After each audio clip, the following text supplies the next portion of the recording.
Yo, what up, what up, what up? It's your boy Rush in the building, holding it down with the Labudo Network, promoting my side hustle, Rush Enterprise. If you're in the state of New Jersey, you need armed guards or unarmed guards, call up my business line. And you know what I mean? We gonna get this chicken together. The bigger the contract, the more money we make together. You heard? Today I got a special guest in the building. He go by the name Obsidian. Now I mean, one of the fathers of the Black Manosphere. And yo, Obsidian, let the people know who you are, give them the MO, and let them know what you about. You heard? Yeah, my name is Mumia Obsidian Ali. I am considered one of the three kings of the Black Manosphere that was founded in 2015. Um, I'm also a chief brand officer and chief innovations officer for the Black Manosphere Conclave that was founded in 2021, an annual gathering of Black men from around the world united in the pursuit of excellence in all things. We offer STEM training as well as lifestyle and personal development across multiple domains. And like I said, we've been doing this now for 5 years. We're going to be meeting for our sixth conclave next year in September in Las Vegas. I'm author of 4 books, including my latest, The Gospel of St. Kevin Samuels. This came out, special limited conclave edition that came out that was only for conclave members. And I have some other copies on hand for personal sale and autographing by me if anybody's interested in that. That pretty much outlines everything there with me. I saw Chaotic up there. Is he there? What's up? What's up, Obsidian? How you doing? What's going on, man? Long time no hear. Long time no see, man. Salute to you. Salute to you. Right. So my first question to you, Obsidian, man, I want to know like what triggered you and O'Shea to start this movement called the Black Manosphere. Talk to me, man. O'Shea and I, as well as Angry Man, so it was the three of us that all kind of started out at the same time. And we didn't know each other personally. We all started out independently, but we all came to know each other through the magic of the internet. And we kind of formed a sort of loose confederation, if you will, that will become the Black Manosphere. That phrase, Angry Man deserves the credit for it.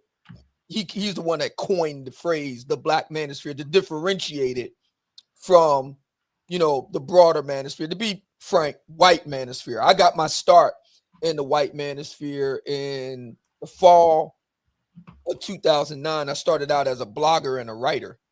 And I ended up writing for pretty much every manosphere website that you can think of,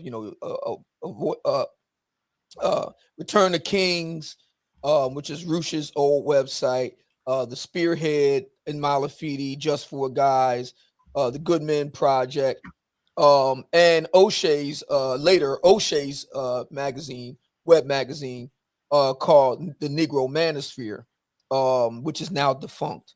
So that's how that all got off the ground and got started. And from day one, we were like public enemy number one. There was a hit list that was assembled about a year after we got started in the spring of 2016 that outlined a listing of Black male content creators on YouTube that were considered to be fomenting hate speech toward Black women. And there was a change.org petition wedded with that to have us deplatformed. So that's one of the Black female, well, not just Black, it's a female. It's not just a Black female. It's a female aggression tactic to exclude or banish or cancel or deplatform somebody. That's one of the tactics of female aggression. And by the way, this is my personal opinion. This is per the insights of, among others, New York University's Jonathan Haidt, Jean Twenge. I want to say she's at UC Santa Barbara, or Santa Cruz. It's one of the two. Don't quote me on that, but Jean Twenge. These are very reputable researchers that have studied female aggression and how it plays itself out. And that's one of the tactics. So I was number one on the list. This is really shocking to me. I was number one on the list. Literally public enemy number one. And Tommy Sotomayor interestingly enough, was number 2. And you would think that it was the other way around because Tommy Sotomayor, I got to give a lot of credit to him. He played a big role in my own influencing and development. I draw from many influences, and he's one of them. And I had watched him circa 2012, 2013, 2014. So I watched him for like 2 or 3 years before I even threw my hat into the ring in 2015. So I would have thought, and he was riding high back then on YouTube. He was riding high at the time. So I would think that he would be number 1. I'd be somewhere, number 25th or something. But no, I was number 1. And I had just gotten started a year earlier, and I was already number 1 on the list. So I've been infamous now. So people call me the notorious MOA. I've been notorious now for almost a decade. So, Man, I totally understand what you're talking about because I've been watching all you guys for many years now, and you guys get a lot of hate, man. And my follow-up question to you is why you think males and females have a strong disdain for this kind of movement called the Black Manosphere? Talk to me. it's very simple because Black American society is, you hear some people, and I know you've heard it, I know Chaos, you've heard it. You might hear some Black people, some Black women and Black men will say words to the effect of, patriarchy in Black America. Black men have patriarchal beliefs, or Black men are trying to ape white patriarchy. Words and sentiment to that effect. That's erroneous. There has never been a patriarchy in Black America. Black America is a de facto, and I want to be careful with this. It is because there are critics on the other side who will try to play the semantic word games. So if they get wind of this, I'm looking directly into the camera. Listen carefully. Black America is a de facto matriarchy. Now, what do I mean by that? W.E.B. Du Bois and E. Franklin Frazier in the Philadelphia Negro and then the Negro family in the United States makes clear that owing to slavery and in the grips of the Jim Crow at the time. So we're looking at 1899 with the Philadelphia Negro Du Bois, 1939 with the Negro family in the United States with Frazier, that Black American culture and society has always been matriarchal, small m. Because my critics, that is to say, critics of the Black Manosphere will say, well, these guys think that, it's just an inversion of patriarchy and that is women running things from the top on down. That's not what I'm saying. Often, we have organizations, individuals, etc., at all levels of Black American life, from public policy on down to the street level, who are Black male, but who foment the interests of Black women and girls over Black men and boys. And we can roll out the evidence over the course of this conversation to bear out what I'm saying. Black America has never been a patriarchy. So patriarchy defined as a hierarchical, organized effort, organizational structure, wherein every level of that organizational structure is staffed by Black men, created by Black men, ran by Black men, administrated by Black men, and funded by Black men. That has been rare in Black American life. That's very rare. The vast majority of Black men do not make their money from other Black men. They make their money from either Black women or white people. It's a rare brother who makes his daily bread from other brothers. If you look at other ethnic groups, ethnic men in the United States, Jewish men with the Diamond District, Indian men, that is to say, South Asian Indian men with the motel chains, 40 billion in revenue.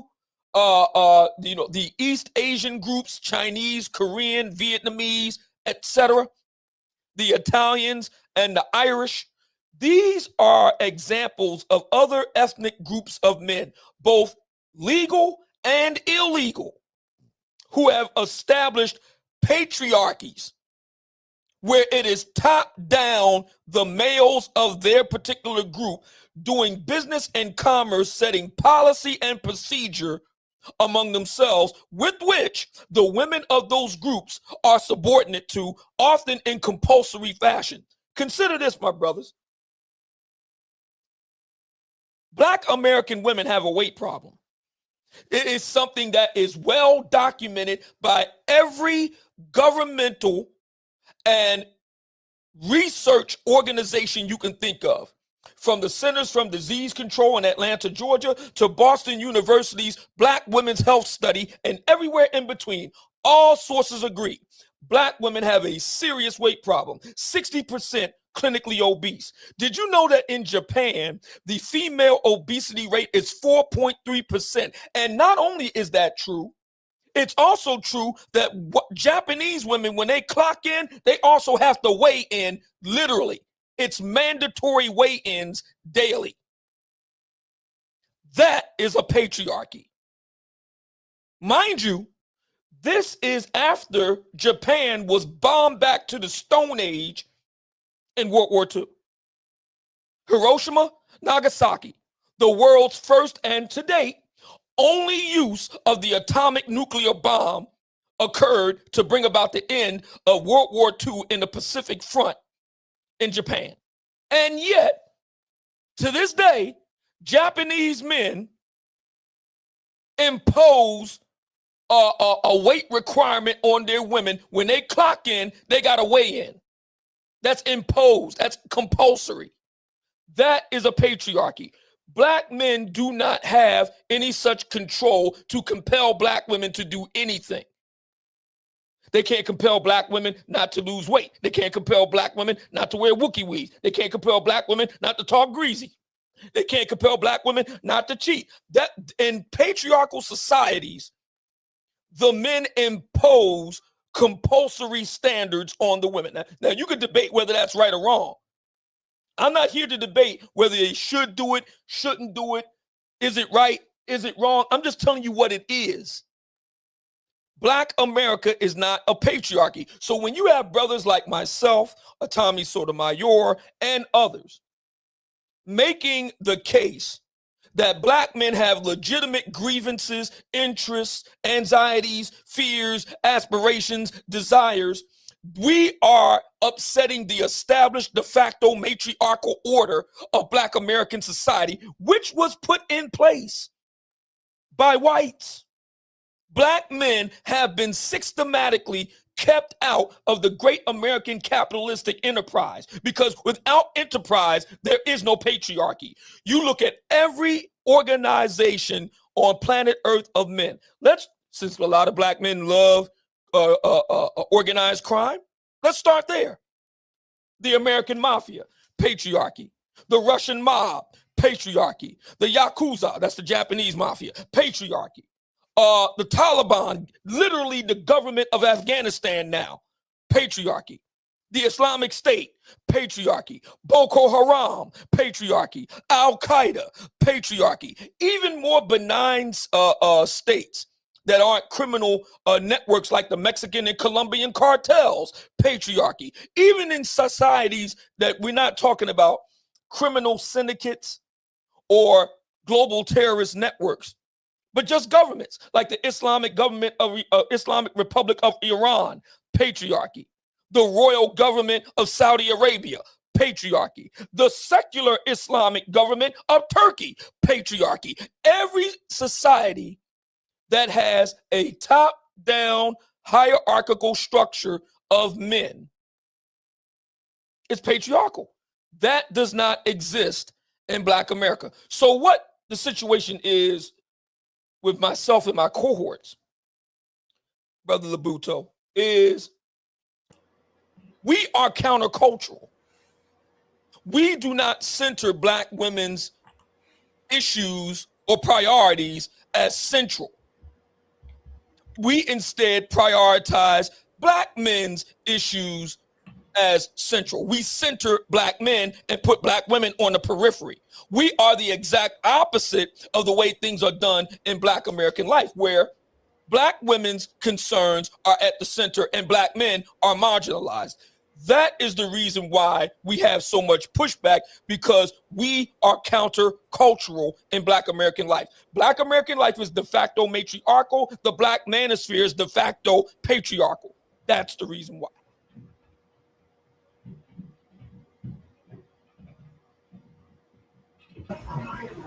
Man, I totally agree with you on that, man. And this going to lead me to this next question right now. Like, why do you think within our demographic, that within our social construct, why is it that the female has more of a social presence than the man? Like, it seems like they kind of call the shots within our community. Talk to them. Well, again, black American society from day one has always been matriarchal. Again, E. Franklin Frazier talks about this in 1939. He's one of black America's great sociologists. He's on par with W.E.B. Du Bois, who, now to be sure, W.E.B. Du Bois isn't necessarily making the case that I am. He's saying that it owes to racism. But either way you look at it, it's undeniable that black women have always taken center stage in black American life, because black men have been prevented from executing organizational, what I call big P patriarchy, systemic, or small p patriarchy. That is to say, on the individual or clan level, not K, C, clan level. That is to say, neighborhood or community level. Very few black men are patriarchs, either in a big P sense or a small P sense. Very few in American life. And that's not by accident, that's by design. Every attempt that has been made by the black man to create a top-down patriarchy has been undermined by the United States government. Don't believe me? Tulsa, Oklahoma, 1921. Black Wall Street, to wit. The Nation of Islam in the 1960s and 70s, to wit.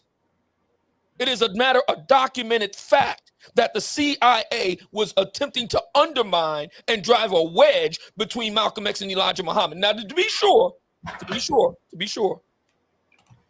Elijah Muhammad did have a major scandal. Historical estimates place his siring of children with, if not underage, at the very least significantly younger young black women who was in his employ as secretaries, somewhere between 13 and 21 children. Without question, that was a hell of a scandal. But let's compare and contrast to one of the most venerable black institutions ever known in the history of black America, the black church. The argument has been made that the black church is a patriarchal organization that holds black women underfoot. Bunk. Why? Because black women make up 70 to 80% of the congregation of the black church. They are the number one consumers of the black church in terms of spending power. Okay, so that is not a patriarchy. The black church has figureheads. The pastors and the top deacons are figureheads, the face on black matriarchal power. How do we know this is true? Do black pastors put black male interest at the center of their sermons on Sunday? Do they? No, they don't. No, they don't. Black male interests, black male desires, black male priorities, black male standards, black male requirements. Do they do that? No, they don't. I mean, it's a very simple litmus test that we can apply here. They don't. They prioritize black female interests, black female desires, black female priorities, black female standards, black female requirements. They speak to black female fears, black female anxieties, black female aspirations, black female hopes, just like everybody else in black America does.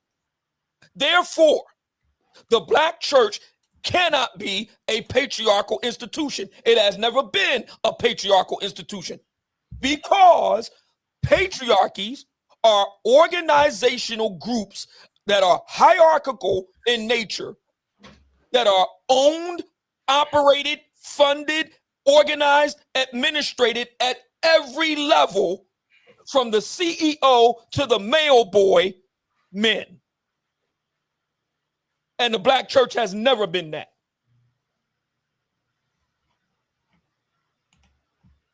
The black church is a male face on black female power. That's what it is. It's proxy. And that's the reason why I say, when me and my cohorts in the black manosphere talk about these issues, I make it clear that when I say that black America is a de facto, not de jure, but de facto matriarchy, it must be understood, because a lot of people will say, well, black men still run everything at the top. You have to understand something. Who are they running it on behalf for? Are they running it in behalf of black men, or are they running it in behalf of black women? No, they're running it in behalf of black women. They are ruling by proxy.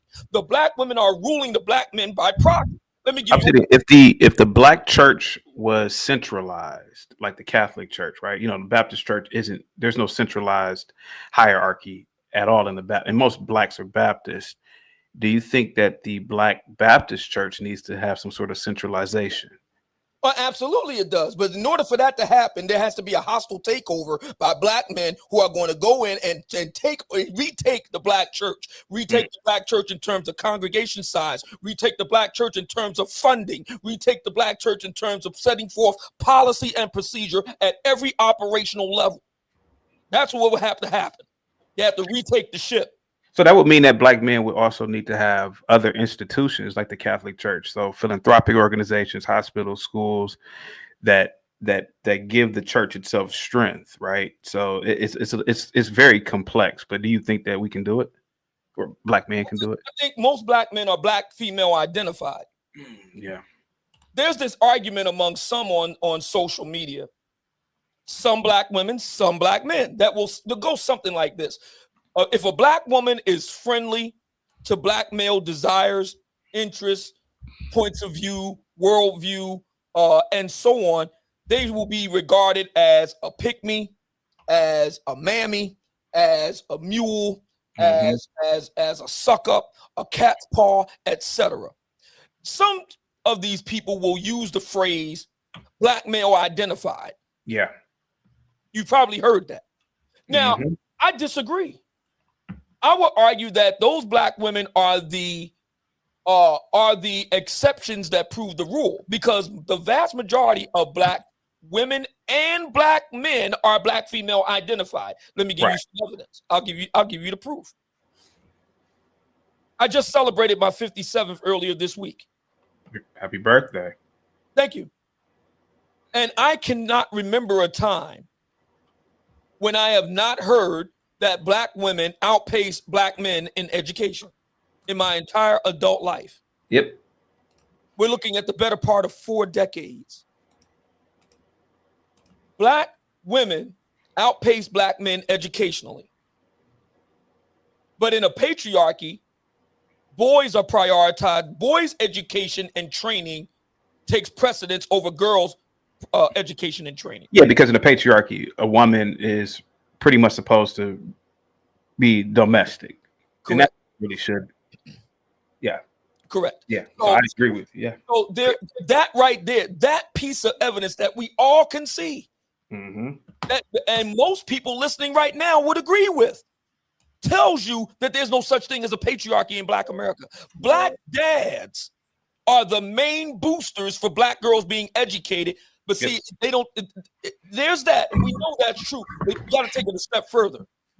Being educated and trained over black boys. And how do we know that's true? Look at the numbers with black boys in education. Did you know that in the major black precincts in Black America, Philadelphia, Newark, New York, the DMV area, Baltimore, Atlanta, Houston, Dallas, Chicago, did you know that in no major black precinct, in none, that the black male literacy rate was higher than about 20%? I believe it. In the 3rd grade. Yep. None. I think one of the worst black boy literacy rates is in Detroit, unsurprisingly. That is proof. And who runs the public school districts in the black precincts? Is it black men or is it black women? Unfortunately, it's black women. That's one of the few institutions where there is almost, not always, but almost a top-down type of matriarchy in that sense, where black women actually run stuff and whatnot. Every damn administrator, every goddamn counselor, every damn principal. But in many other instances, yeah, black men are the face of black female power. Let me give you another example. The Black Love Machine. Yeah. What is the Black Love Machine? The Black Love Machine is the black love industry, where you see a lot of gurus, a lot of influencers, a lot of personalities that cater to black women and their dating issues, dating woes, desires, priorities, etc. I've studied the Black Love Machine extensively. I talk about it in this book, the Book of Obsidian, the Ladies Edition. I talk about it extensively in this book. I also talk about it extensively in the very first book, the Book of Obsidian. We call it the Black Book, a manual for the 21st century Black American gentleman.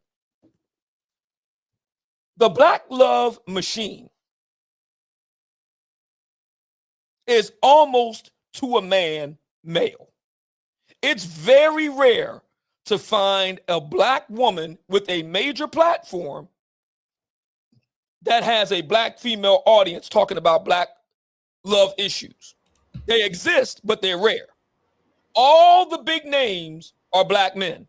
Derek Jackson, black man. Steve Harvey, black man. Yep. Michael Mason, black man. Ace Metaphor, black man. Stefan Speaks, black man. I mean, we can just go on down the list. And let me say something else. When is the last time you heard a black love guru put at the center black male desire, interests, standards, requirements? When's the last time you saw that? The last time I saw it was in 1991 with Shahrazad Ali. A black woman. That was the last time when a black woman put the black man first. It talked about what the black man should, his desire. And that predated the internet by about 5 years. 20 years. Her first book came out in the late 1980s. So did it come out in the late 80s? I think it did come out in the late 80s. Yeah. Yes. The Black Man's Guide to Understanding the Black Woman came out circa 1989. So we're looking at 35, 36 years ago. So that came out at least several decades before the internet. Blackberry gave you a shout out, man. Salute to you, Blackberry. Thank you so much. So black male desire itself is not prioritized. Black female desire is prioritized. Black female standards are prioritized. Black female requirements are prioritized. Kevin Samuels. Rest in peace. Somebody in the chat room asking about will a family of will his family get royalties or what have you for the book. This is the only book that has been sanctioned by the Kevin Samuels estate. The only one. Okay. There are books written about Kevin Samuels. If you go up on Amazon, you'll see books written about Kevin Samuels. This is the only one that is officially sanctioned by his estate. So that should answer the question right there. By the way, you can't buy this on Amazon. If you notice, you don't see any barcode or anything like that. This is because it's a special Conclave edition that was created for Conclave Brothers, and I happen to have some copies left over so people can buy them if they want them. If you want them, I'll let you know how to get your copy. As you can see, looks like a Bible. So there you go. It's the only book that was officially sanctioned by the Kevin Samuels estate. So there you go. Okay. Now, getting back to my diatribe. Go ahead. So another piece of evidence that Black America is not MOT, not a patriarchy, is, like I said, black male desire. Black male desire is not only not centered, it's vilified. Yep. If you're a black man and you would prefer a lighter skinned black woman to a darker skinned black woman, you're a colorist. That is true. And you would prefer a black woman that's slimmer than chunkier, you're fat shaming. If you're a black man and you would prefer a black woman that's more domesticated and doesn't put as much You're a emphasis male chauvinist or something. and her education, I'm a PhD. You can't handle a strong black woman, and you Was that your soundboard? Yeah, exactly. You're trying to dim her success. If you're a black man and you would like to expect a little bit of a what, you've been watching too much online porn and all the rest. You're a misogynist. See, any standard, if you're a black man and you prefer a black woman that's, dare I say it, submissive, you're a slave driver, 12 years a slave, queen, a Kunta Kinte, beloved, etc. See, any standard that black men have is immediately called into question. Yeah. Immediately. It's immediately seen as suspect. Black women can have any standards. Yep. They could be as ridiculous. They could be as delusional.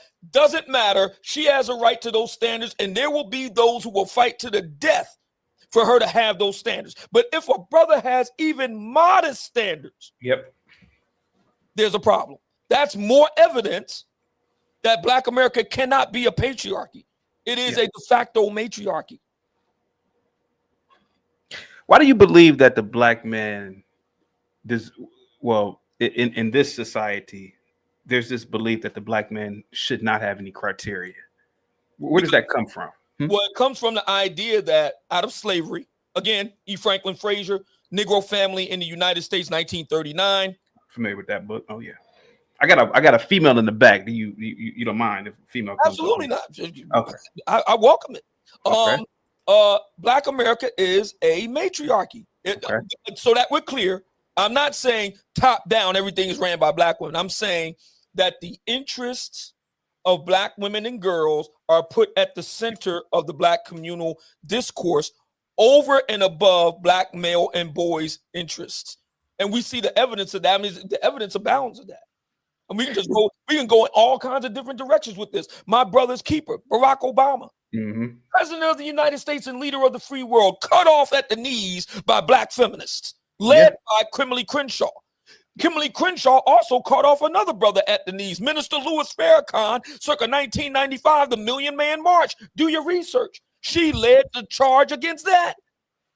Republic Room, we have the great Obsidian on the channel today. Rush is hosting. Hopefully you have a mop in your hand and your hands are wrinkled from washing dishes, ma'am. What say you, ma'am, about what Obsidian's been saying so far? Go ahead. Good evening. Thank you, Mr. Rush. Hello, Obsidian. CT, thanks. And no, my hands are they're cramping from having started IVs all day, and then I'll be cooking probably in about an hour. Good. Okay, so I wanted to say this when it comes to patriarchy and matriarchy. I think, again, I've said this before, these men have gotten this all wrong and they continue to. So it's, but I'll try to go ahead and put it back into perspective. Most of the major institutions, whether that be academics, medicine, religion, banking, legal, are all, controlled or run by mostly men. It would be patriarchal. I'm not even saying that's not a problem. What I'm finding is that black men, you say that, you said this, that there's nothing black male focused or black male centric. Actually, I disagree. I would say that black men have set in place decades, probably, centuries ago, a culture that has focused on basically your desires only. And your desires being that it hadn't been led with, let's say, with building, focusing on family, focusing on marriage. It's dwindled into what it is now. And then you still complain and blame the women for where it is now. So I would say when I look at the culture, and I mean, it's easy to say something about rap, but you can look at marriage stats, which is a pretty much a low number. I think it's like 36%. They say, this is your culture, and what you're getting just what you put into your culture. So you'll have the women being I guess, hypersexual, or focused highly on career because they have to. Because when men have set up something and cultivated an environment where the women can be more feminine, thinner, or whatever you say that Black women are severely lacking, um, you haven't put into that. It's kind of like putting in a deposit and you get back something. You're not. You stated that the church is basically, I mean, I've seen most of these Black men hustling people. That's just, to me, the Black community is a big hustle. But if the women didn't go to church, then they'd be called, harlots and heathens. But that they do, and they're kind of hyper focused on church and trying to look for some type of spirituality, some guidance, then that's a problem too. I just find that there's nothing that most of these Black women who still deal with Black men, who what they do is just not, it's never going to be good enough. Also, Do you deal when with? it comes to, go ahead, I'm sorry, because I had more, but go ahead. No, I'm sorry. I'm just curious. Do you deal with a Black man, madam? No. Well, do you deal with a Martian man or a Klingon man or? No. Thank you, Kev. Says I love white women. Give me 1 second. Rush, if you want to read it. Lena with the $2 super chat. Oh my God, Obsidian is still relevant. Oh my God, why? My ears. I don't know what that's supposed to mean, Lena. That's you. Well, I mean, ChatGPT is your friend. I don't use ChatGPT myself. I use Grok. But ChatGPT is your friend. All you have to do is ask him why I'm still relevant, my dear, and he'll tell you. Ask him why. Madam, to go back to you, well, if indeed you have a non-Black husband or gentleman in your life, I'm curious why you're so interested in the machinations, comings and goings of the community. I'm just curious. Well, I'm still a Black woman, and I know even that, I don't know why we're still asking that question. Because I can be. So, I mean, I'm a Black woman, and that's all needs to be said about that. But also, you mentioned that Black women are mad whenever a Black man has standards. I dare say Black men have higher standards than Black women. I've always said Black women have the lowest standards when it comes to dealing with Black men, and I think that that's been raised and reared in Black women for years. It's like a social engineering of sorts. That Black women actually have higher standards when they, when they do go out. But with Black men, it's like they're used to hearing he was stripped of power. He has it hard. The Black man, and you're doing it too by saying, we don't have this, we don't have a patriarchy, and the Black man's desires are never put first. You have to, it's like you can't be given anything. You just have to earn that. And the right person will find that and will see that in you. Now, also, when you talk about, I think the Black woman with weight and for Black, whatever other things you said that some Black women aren't meeting. But then when a Black woman talks about money, because again, it's kind of like, let's say yin and yang. To a man's pocketbook will be, I mean, that's his power. A woman's body is hers. But when Black women have standards, there's going to be something wrong with her. There's something wrong with having that. And I think that that's still how the Black communities operate. I'm still surprised you're able to get away with these talking points after all these years of Obsidian. Let me stop you right there. Let me stop you right there. So let's walk it through. Has Oprah Winfrey ever focused on Black men's standards in the mate?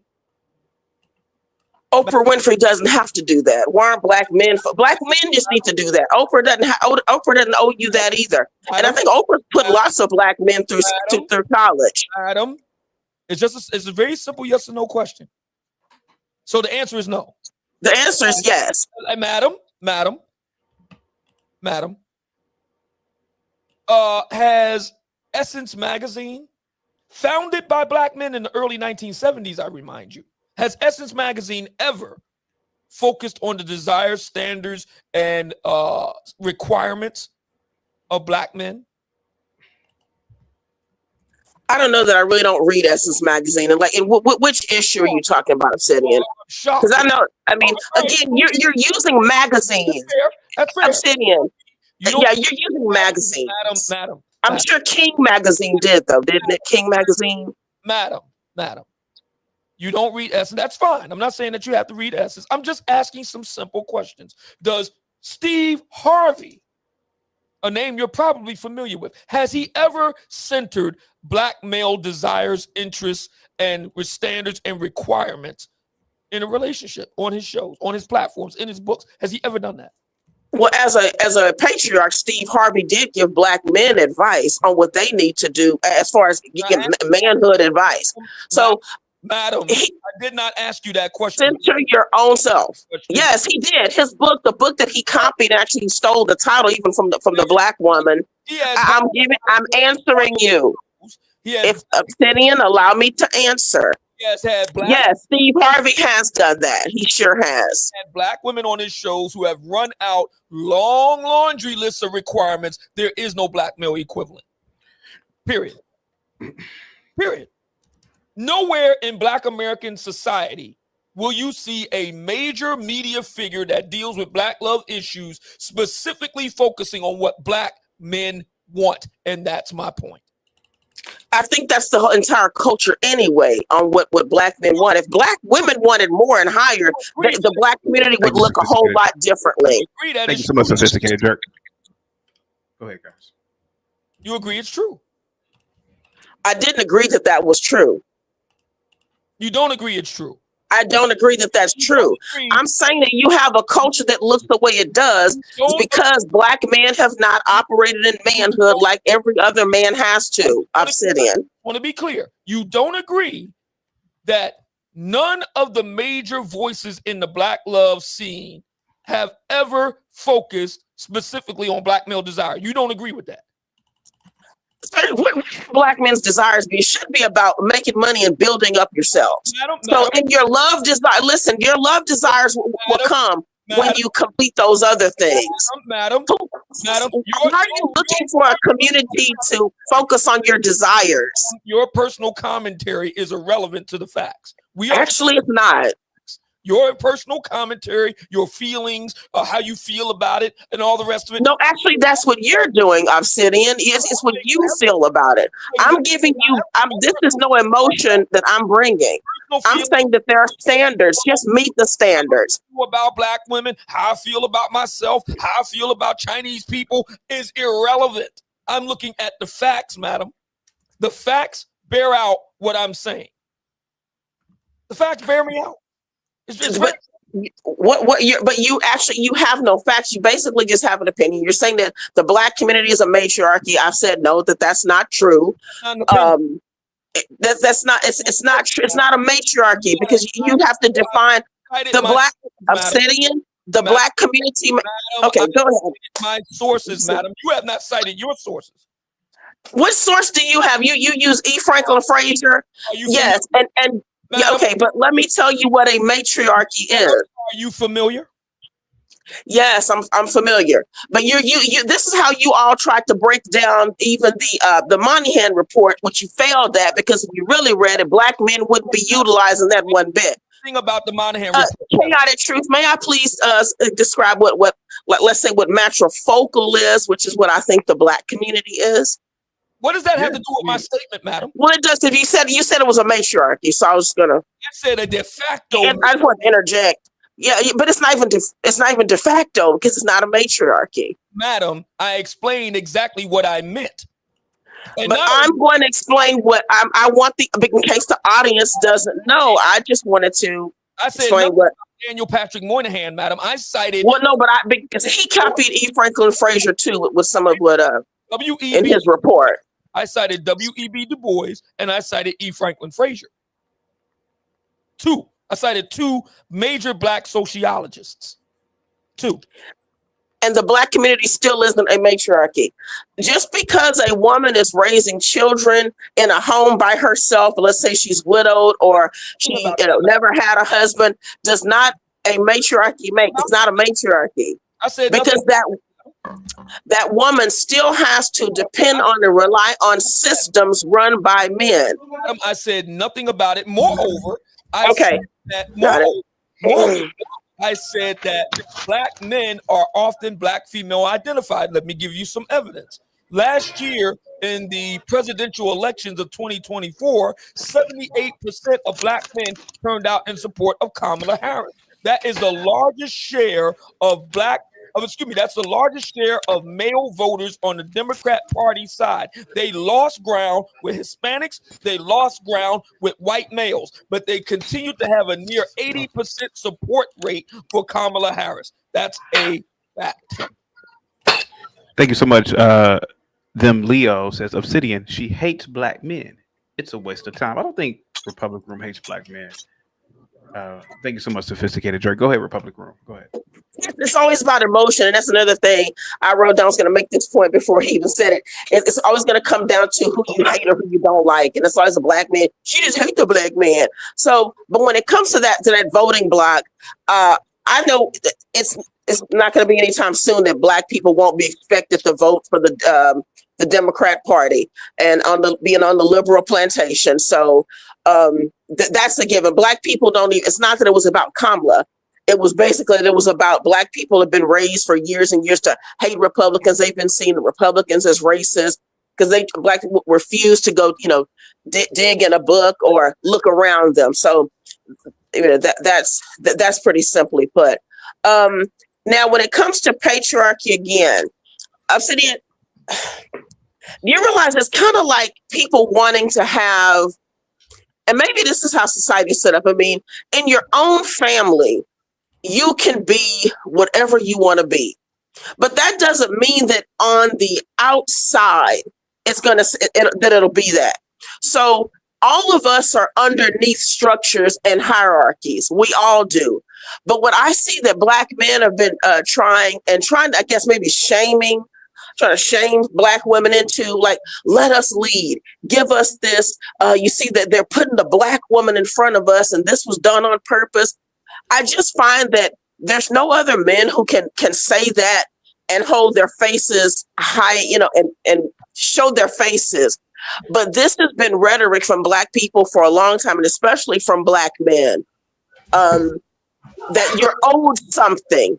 No one owes you anything. You have to go out and get it. And then the people who see you, they'll fall in line anyway, and they'll be supportive and cooperative. But you're not going to get anywhere with, or you have gotten somewhere, because this is kind of money making when black men are still doing this. But that's my opinion on that.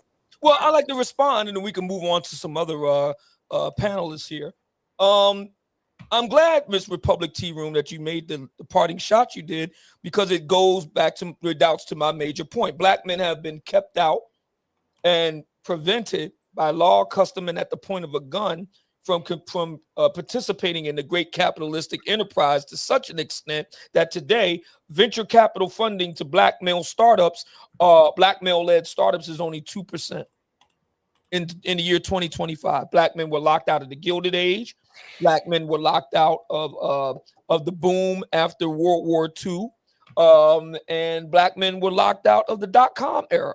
And here we are in the era of AI, and black men only have 8% in working in STEM, less than 5% engineers, and firms in Black America led by black men get only 2% of venture capital funding. Compare and contrast to what black women get from Goldman Sachs, the United States federal government, numerous other nonprofit, private public partnerships, etc. So this is baked in the cake in Black America. In Black America, black men have been deliberately undermined and undercut. This is something that Du Bois, Frazier, and many other reputable scholars who came along long before the Black Manosphere, the Red Pill, Andrew Tate, or Kevin Samuels did, that was talking about these things. And what I find interesting about many black women, my brother Rush, is that black women expect black men to perform on the same or greater levels of white men, despite the historical realities at work here. Despite the fact that black men were enslaved for centuries, black men had black codes and Jim Crow put against them. Black men had bombs dropped on them. Tulsa, Oklahoma, 1921, had bombs dropped on them, dogs sicked on them, burning crosses, the Klan, night riders. domestic terrorist organizations, hung from the tree with a rope, etc., etc., etc. Yet and still, black women expect black men to, with no funding, no capital funding, no access to capital, no training, or anything else, compete on the same level or better with white men. This is yet another example of that happened to black women as well. This was not just. It's. I mean, madam, I'll let that. you. Madam, I'll let you. Go ahead. I'm sorry. I'll let you finish, madam. I mean, come on. You know, see, this is another example of what I mean. Black female voices. I mean, when you said bombs were dropping on black men, like and only the black men this happened to. Again, it's the victimhood, Obsidian. Please, it's the victimhood here.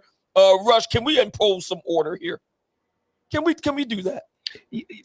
I don't know if Rush can hear you. He might be frozen, but yeah, Republic Room. I apologize. You're right, CT. Thank you. Let him, go ahead, Obsidian. Go ahead, sir. In Black American discourse, black males' voices are not centered at all. Black females' voices are centered. This is true in the black church. This is true within larger black popular discourse. This is definitely true within the black love discourse. This is true within the black academic discourse. There are no black men's studies departments. There are black women's studies departments, black gender study departments. There are no black men's studies departments. This is the course of things in Black American society. And many black women really want black men to be quiet. You want to know the real problem that a lot of black women have with black men like myself, Tommy Sotomayor, and others? They have a problem with us getting microphones. Do you know that there is now black women? I just read on my TikTok where I'm trending there. I just read on my TikTok today a number of ladies calling for tariffs on microphones to prevent black men from being able to afford microphones with which to have their say in the public square. Black women believe that stoicism is synonymous with silence. And they're going to have to get used to the fact that black men now have voices. We do not require the permission or approval of the Black Vagina Vision Media. We do not require the permission or approval of the Black Borg Female Hive Mind or the Black Female Identified Communita with which to have our say in the public square. They'll just have to live with the scandal.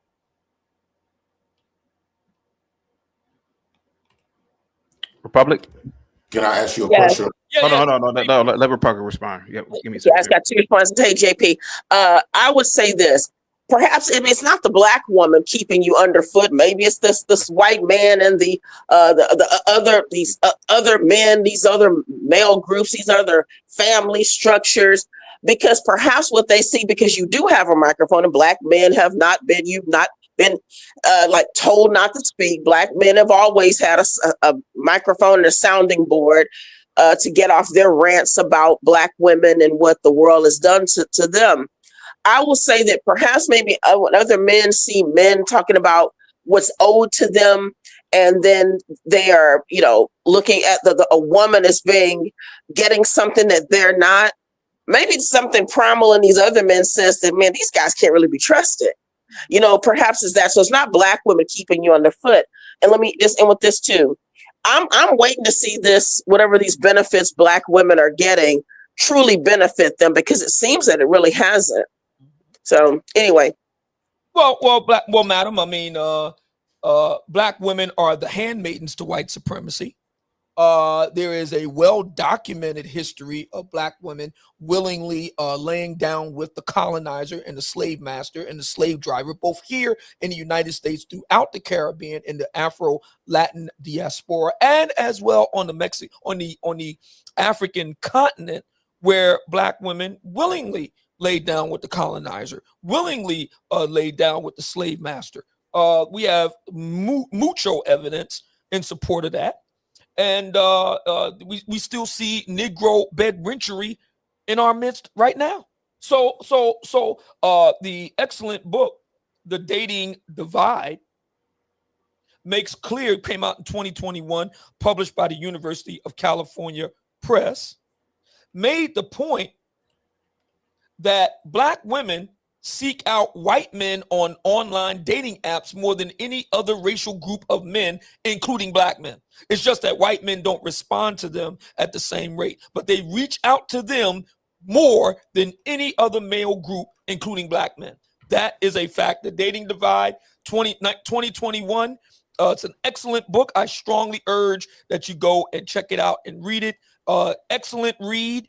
Deals with all of this. So not just Black America, my brother Chaos and my brother Rush, but also throughout the Black diaspora, like I said, Afro-Latin diaspora, as well as on the continent of Africa itself, has a long history of Negro bedwitchery, which extends back easily four centuries and is alive and well right now, as we can see. Republic. Yeah, and hey there, Mooncakes. That's how she entered. CT, thank you. Let me say this: Obsidian. It seems like you're still onto these same, stale talking points. Nothing's changed. I remember you from the days of when I would listen to Stefan Molyneux, and you quoted something to me. You put a link in the chat. In the message board with this study about the Black woman being the least desirable. I mean, we know you're gonna that's your bag. We know you're gonna go there. But if these Black women have been seeking out other men, maybe it's because what they do see in those men is masculinity. And so it's normal for a woman to look at a man and see, hey, well, this is what this looks like, it's what it should feel like. And if Black women are, I don't see how this has benefited Black women, because to me, Black women overwhelmingly choose and prefer Black men.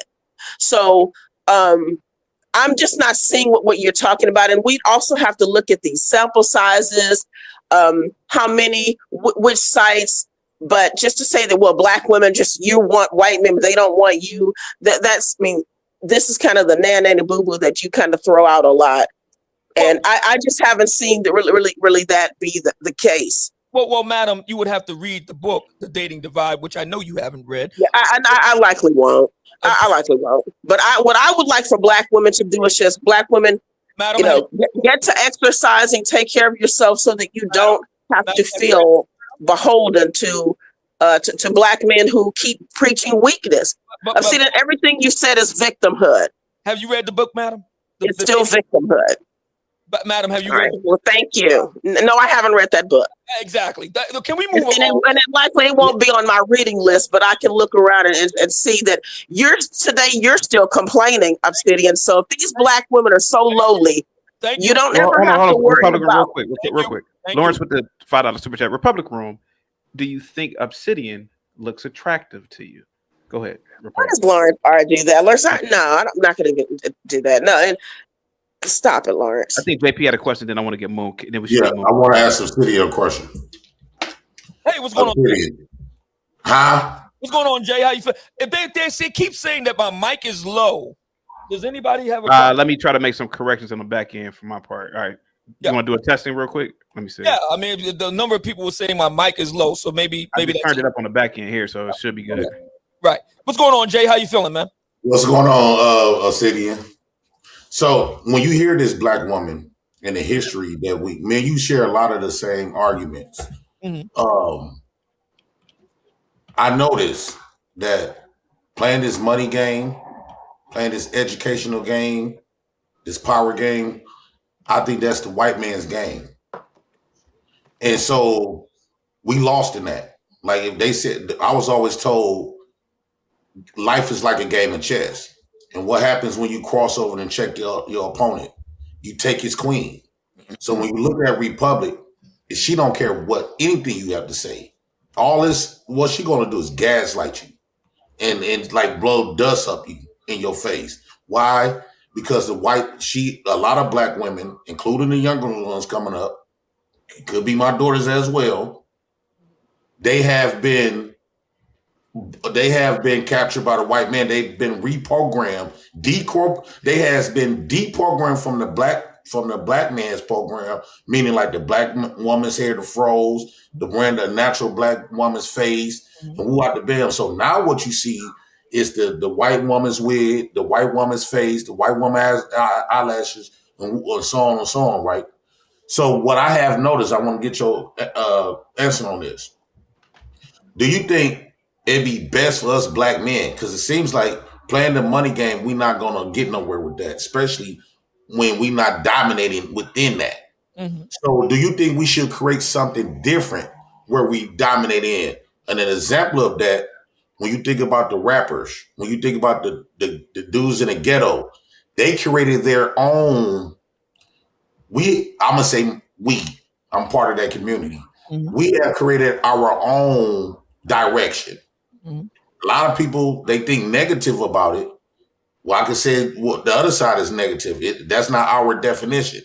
Do you think that when I see us in the ghettos, by us creating our own definition and redefine ourselves from the way we see fit, we get all the women. We more influential. We more powerful than a white man in that community. Because a lot of times black women that lives in those communities where studs and ghettos and pimp thieves, us gangbangers is at, they don't sit up here talking about they want a white man. They usually be fighting for the top of the line of the thugs, the pimps, the gangsters, the inmates, and who out the bam. But the moment you go to the white communities where you got the black nerds, you got the black, I call them butlers. Now they got to compete with white men because that's you know what I'm saying. The white man rules over there. We rules the ghetto. We influence the world. So do you think that the black man got to opt out the white man's fight? And that's the dollar bill, the white man education, the white man dollar, and who out the band to create his own direction. Real quick before Obsidian gets in, Lord G-Tron, thank you so much for the $5 super chat. Republican Room, go eat a chitlin sandwich. You want to see a black woman do the same thing they are doing or they've been doing, failing. Go ahead, Obsidian. Then let's get mooncakes in. Go ahead. That caught me off guard. Okay.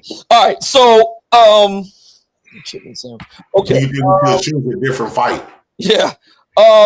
Brother Jay Prince, not only do I agree with you, good sir, but that is why I'm here. I am the one of the co-founding fathers of the Black Manosphere Conclave, is chief brand officer and chief innovations officer. We are an organization that was created, orchestrated, funded, organized, administrated by black men for the purpose of fostering excellence in all things.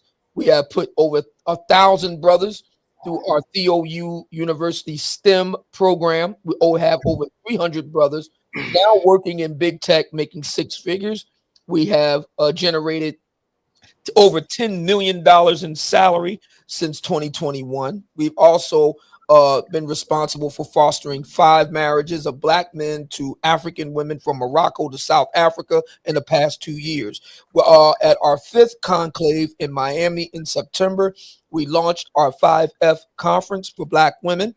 Fit, feminine, friendly, faithful, and fun. We already are having matches coming out of the 5F conference sisters getting with the Black Manosphere Conclave brothers. And in 2027, we'll be in Vegas next year. But in 2027, we will be heading to Santiago de Cali, Colombia, where I have it on good authority. By the way, Cali, Colombia, 70% Afro-Colombian.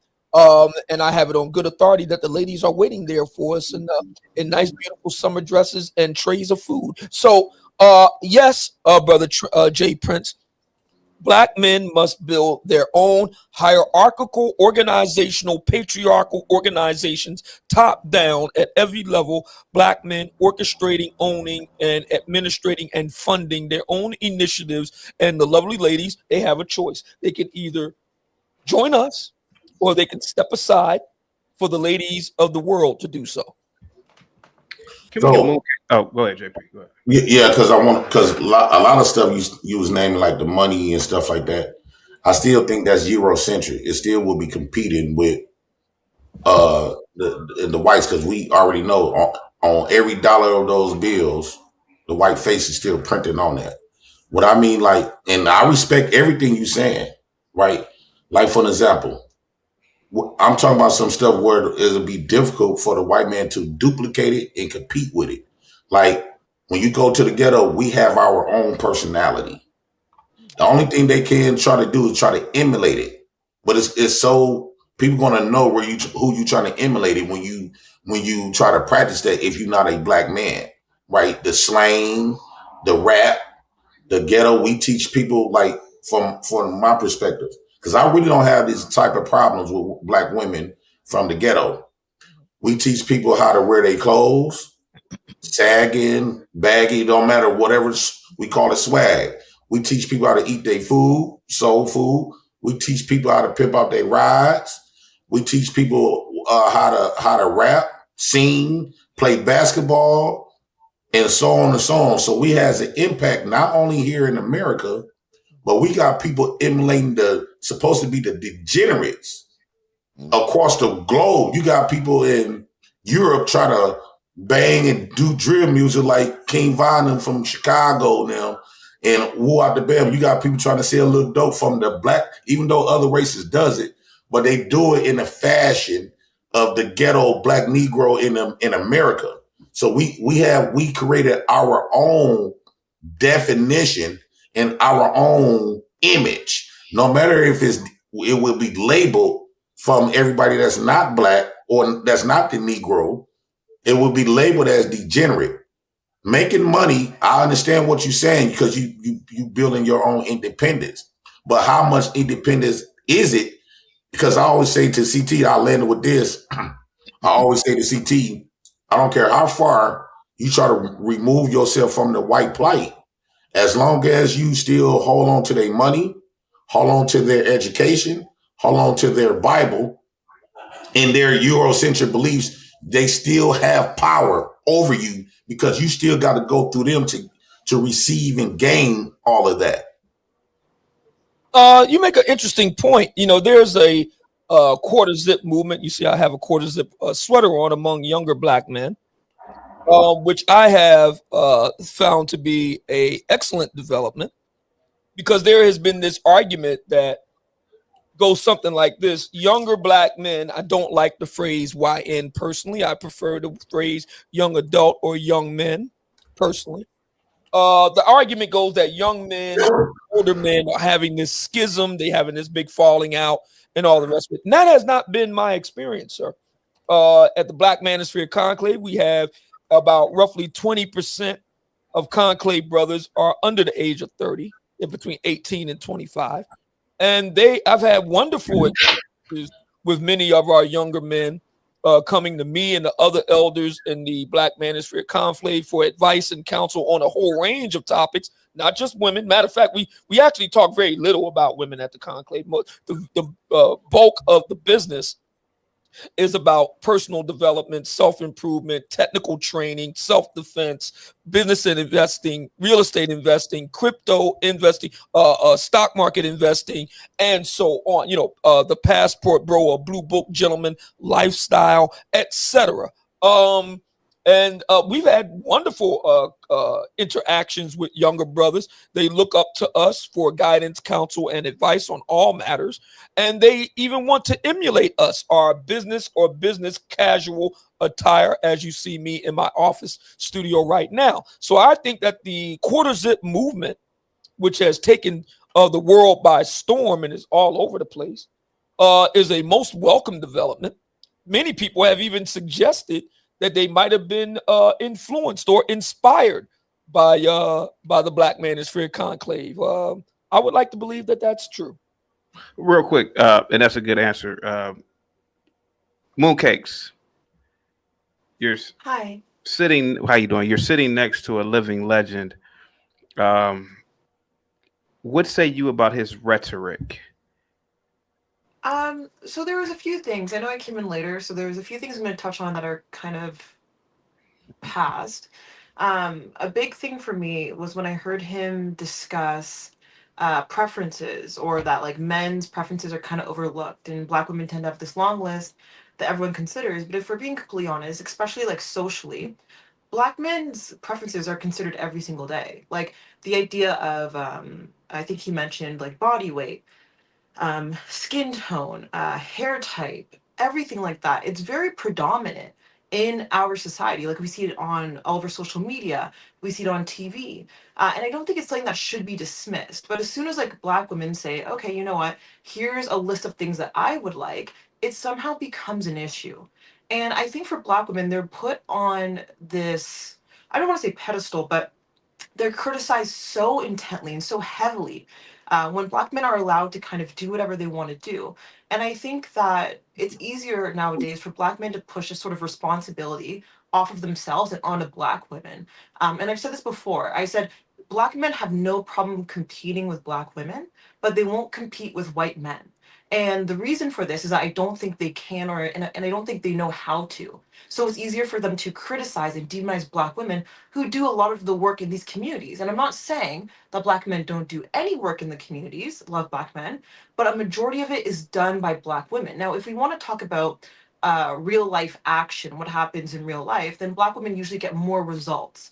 But that's because they're more heavily involved in these communities. Why are they more heavily involved in these communities? That's what we should be asking. We have to consider incarceration rates, education, which we talked about before, being involved in general tends just lean towards women in general. And I think these are things that Black men don't really want to discuss. And let's be honest, you're going to make money and get views off of criticizing Black women, which is what everyone does. So yeah, that's kind of where I'm at. Can I respond to that quickly? Well, Obsidian? let Obsidian go real quick. Yeah, let Obsidian go. Obsidian. Yes, Ms. Mooncakes, I'm glad that you mentioned the point about competing against other men in the country. The Black Manosphere Conclave is predicated on just that premise. We are a Black organization, but we are global in scope, not just local or regional or even national. We make brothers that can compete anywhere in the world. We have brothers from around the world that join us from the UK, Germany, points in the Latin American society, Colombia, Brazil, Panama. We have brothers from Africa that join us, Thailand, Southeast Asia, Philippines, etc. We have brothers from around the world, and they are competitive against, let's just get right to it, the white man. We are competitive against them to such an extent that now we're starting to see our brothers from other mothers wanting to be part of the Black Manosphere Conclave. We had several of them in attendance in Miami. So we believe that Black men should be competitive on a global scale. And that is what we strive for. We strive for excellence in all things. We do not make any apology for it. We believe that a Black man can be competitive. We believe in self-improvement. We believe in a rigorous standard for excellence, and we have produced results with no funding from the federal government, nonprofit, or corporate sponsorship. We are completely 100% autonomous, and we are self-funding and self-sustaining. Again, 100% Black owned, operated, and funded by Black men for Black men at every level of organization. So Go ahead, Mo I Cakes. wouldn't. Oh, sorry. So I wouldn't take anything away from that. I think that's a good thing. Like I've always said, pushing education, fitness, health, investing, everything like that. That's amazing. But I guess my question would be, if that's the case, and you're producing these results, um, are we seeing higher rates of Black men going to college, attending post-secondary? Are we seeing an increase in how much they're making per year? And when I talk about how much they're making, I don't really want to talk about like forex trading or all day banking. I want to talk about like real results that they are moving up the scale in comparison to white men specifically. And then I would also ask you, what would be the point then of criticizing the wants and needs of Black women? Then if you want Black men to have such high standards, wouldn't you also want Black women to have such high standards? We do. That's the reason why we have the 5F conference, fit, feminine, friendly, faithful, and fun. We do have a very rigorous admittance policy for the lovely ladies to join in. We do not need their money, for example. We have a very small token fee, but we really don't need their money. Their real currency is in their ability to be a competitive woman to very highly competitive men. With regard to our STEM training is on par with some of the best engineering schools in the country. We're able to offer it at pennies on a dollar because we do not incur the same type of costs that the traditional engineering school would incur: bricks and mortar, administrative costs, etc. The average starting salary of a brother coming out of Theo University STEM program is about 150K a year. That puts our brothers in the top, not 10%, but more like the top 5% of male money earners in the United States of any color, which means that they're in the top 1% on the planet, on planet Earth. With regard to, if you're doing all these wonderful things, and we have the receipts.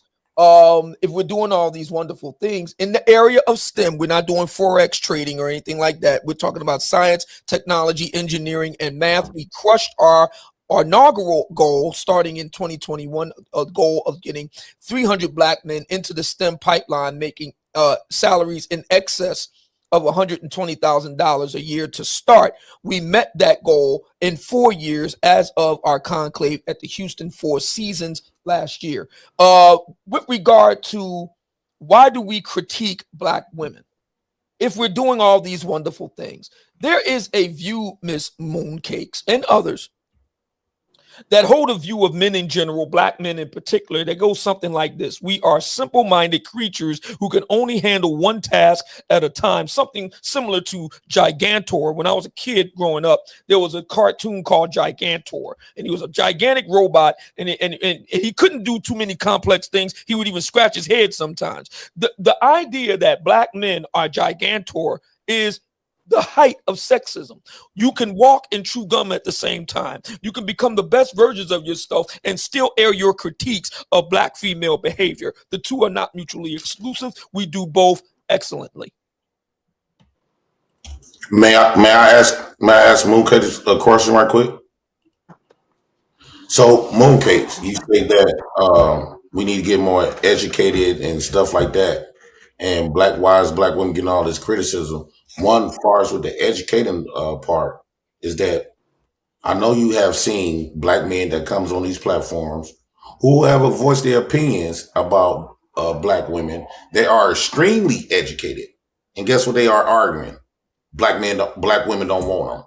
So trying to teach Black men to become undesirable is, I think, it would be kind of backwards and pointless. And the point that you said, see, this is why I like having conversations with actual Black women. Like, you from a different country, from Canada. I'm a Black woman, but okay. And you're not even a Black woman at that. I don't see no Black woman on here but Republic. I'm a Black woman, but okay, JP. Hold on. The criticism that Black women has been given is, it's a return. Before we had social media, we had people like Ricky Lake, Montel Jordan, and Wu Out the Bam. Black men didn't have a voice. It was Black women going on these platforms and saying, these social media, saying that Black men is deadbeats, Black men is abusive, Black men are criminals. They left them for dead. They ran out the house. They told our story, and we didn't get the chance to even defend ourselves, right? So the world just took in what those Black women were saying and labeled it as fact. But guess what? We are the kids that those women was given to from our daddies, was robbed from our fathers. And by me growing up in these communities, I have witnessed that Black women never was the victim. Black women are the true villains of the reason why us Black men today that grew up from a single mother community cannot lead, blame, Woo Out the Bam, right? Why? Because we learned it from our mamas.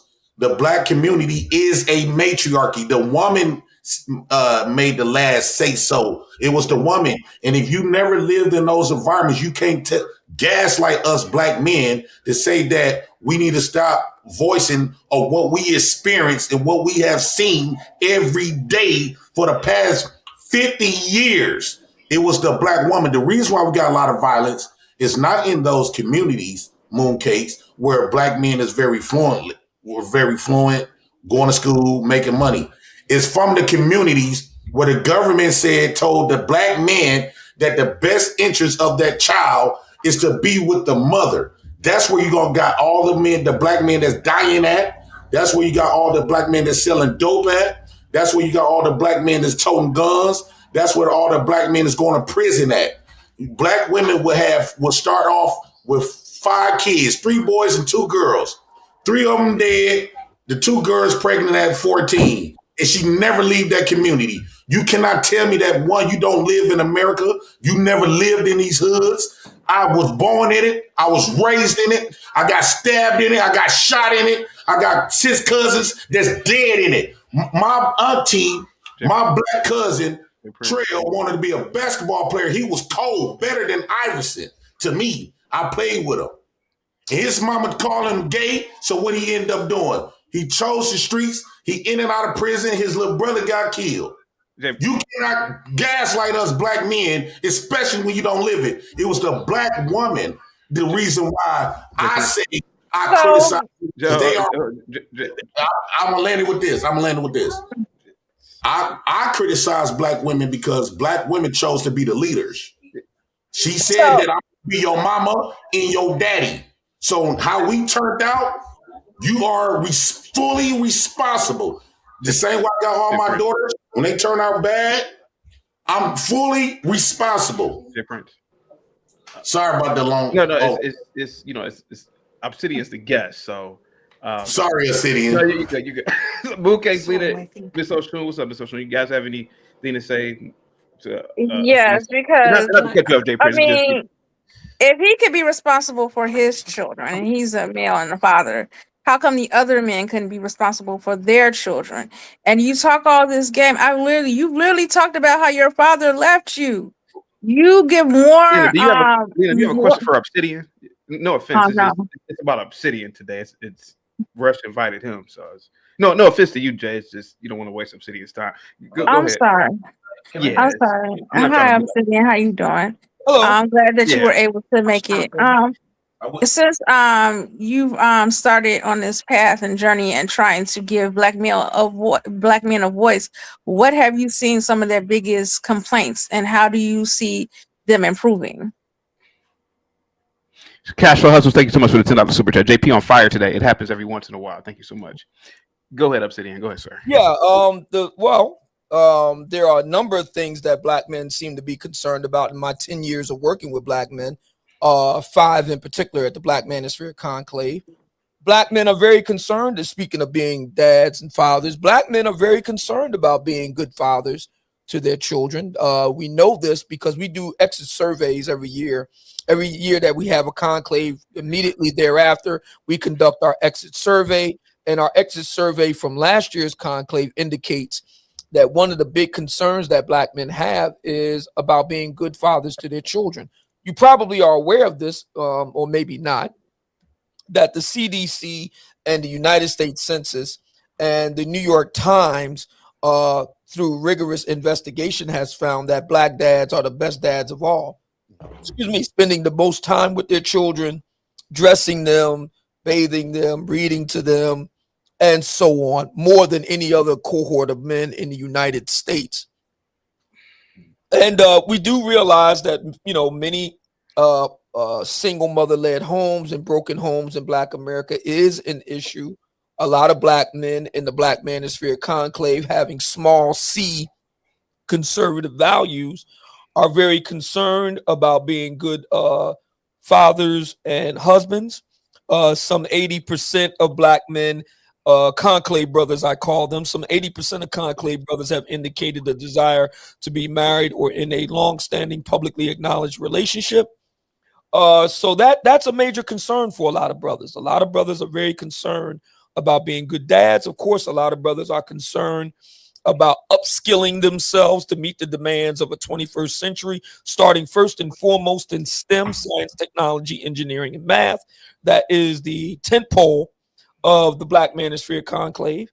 And there are other concerns as well. The popular notion that black men are really concerned about black women does have merit, but it's not the only thing that black men are concerned about. At the Black Manosphere Conclave itself, when we close the doors in the grand ballroom, we actually talk shop about everything except black women. With very little discussion at the conclave is about black women themselves. Very little.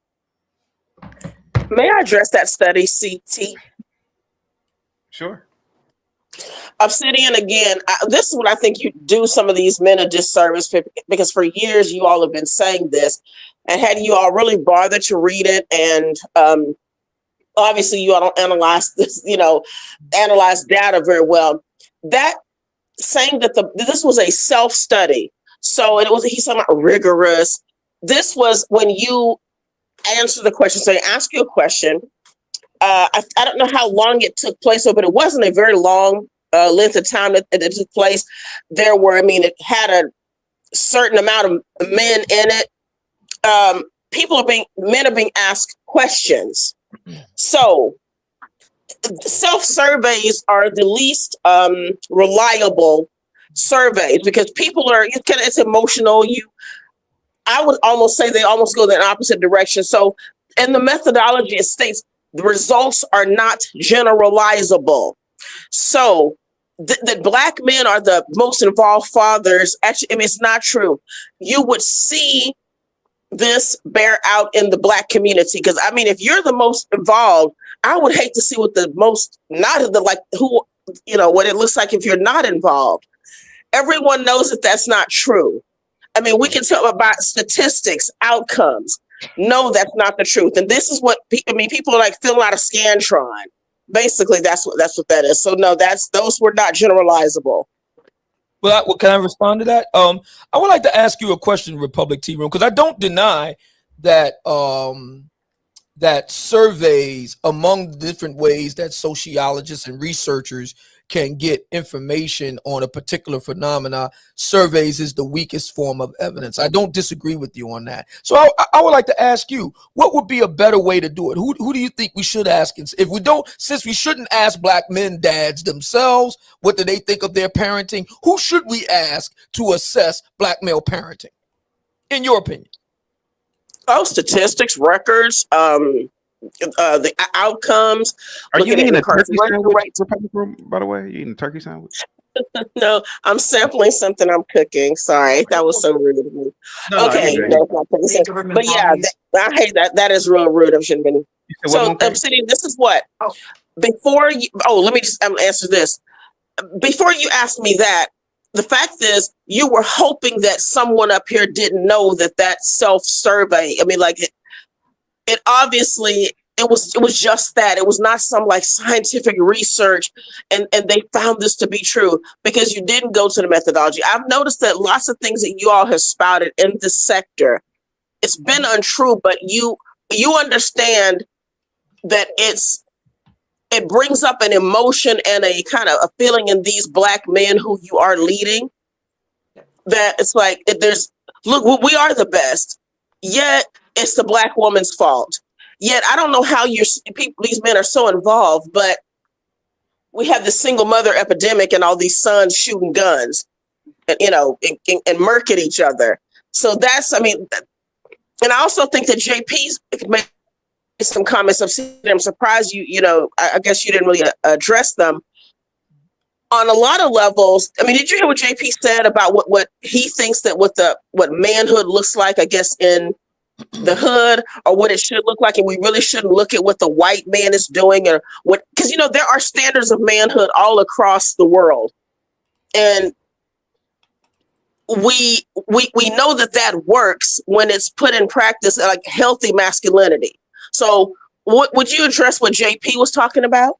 No, thank you. And I gotta go. Appreciate y'all.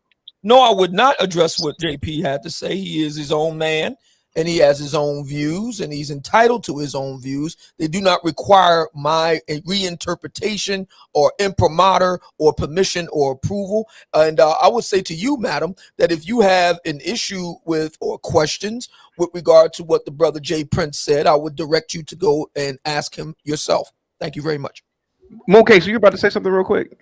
I was. So from before JP said what he said, I was talking to Obsidian about a few things, and once again, chaotic, stop me if you think I'm taking it a step too far. And like I said, I do respect what Obsidian's doing. I do think there should be spaces for men only. I do not have a problem with that. I don't have a problem with the advancement of men in particular, especially men of color. Not a problem. But my concern is when he was talking about the school or the university, and this is not to be rude, I highly doubt it's accredited. I'm not saying that they can't take courses, which could lead them into maybe a software career, which anyone can do by going on YouTube or doing it themselves. But I guess my question would be, what is the membership fee to be in what I would consider a private men's club? Something comparable to an Andrew Tate style. I'm not really hearing a difference between what you're doing and what Andrew Tate is doing. Now, a lot of that you said that most of these guys are making 150,000. This is all obviously self-reported. There is no accreditation, so there are no governing bodies that can prove anything that you're saying. I'm not saying there can't be a few men who are doing these things, but I highly doubt it is a significant amount. It sounds mostly like a private men's club where you can kind of convince these men into an ideology that you're able to push and make money from. And once again, I'm sorry if this does come across as rude, but that is how it is coming across. And you're doing it through the perversion, I would say, of criticizing Black women, while also, I think, affecting Black men in a negative manner. Real quick, let me read these super chats real quick. Miguel, thank you so much for the $10 super chat. I am so dumb. I thought Black men were the same as any other human male on the planet. I have lots to learn. And also, Kabuta with the $2 super chat. Wait, is this Mooncake the communist? She is a communist. Obsidian, real quick, are you able to remember her question and then answer two questions? Because I know Oshun, she's been patiently waiting. Go ahead, Oshun. Hey everybody. Well, thank you for having me on. I'm sorry for being late coming in from work. I was trying to listen to some of the conversation before I came up, and I assumed that the question was about women in men's spaces. So I see. Mic up. I already turned it up. I turned it up. Okay. Yep, women in men's spaces. And when I was first asked this question, or I seen it, my response was, there are times when women derail men's plight simply by being present. There's a time and place for everything. And because of the dynamics between men and women, that happens, and that's nobody's fault. That's just the nature of things. So sometimes on panels, depending on the conversation, I can see where having women present is not helpful to men learning or taking something meaningful away from the conversation. And then at other times when I see like an all male panel and they're speaking about something that is obviously a two-part conversation and it's just men, sometimes that can be a little, I guess, too streamlined. But I do think more so these conversations, these panel conversations, even about dating amongst men, should be just men. I think there's space for women and men, let's say both of them coming together, but generally I do see the problem with women being in these spaces on panels specifically, just in the way sometimes men act when women are on panels, how they act in the chat. Sometimes they can't focus on like what Obsidian was saying about speaking about higher learning when there's women present. Often, I think years ago, someone had made a statement when I was listening to a panel, and they said that when they it was a Black man, and he said when he talks about education and, like Obsidian was speaking about these higher tech conversations, they don't get as much engagement versus when they have women on the panel. And there is this hyper discussion about, lust, dating, sexuality, things like that. Obviously, a lot of men are tuned in. And he was somewhat disappointed that that's what the issue was, given the state of the Black community. So I definitely do agree with the sentiment that most often women shouldn't be on some of these panels. Not all, so I'm not saying we don't have a place, okay? But most of the time I have noticed that. I did have, to Obsidian, I just want to say that I've heard a lot of negativity about you. I've heard some positivity about you. But I will say, listening to you right now, I'm pretty proud of what you're doing.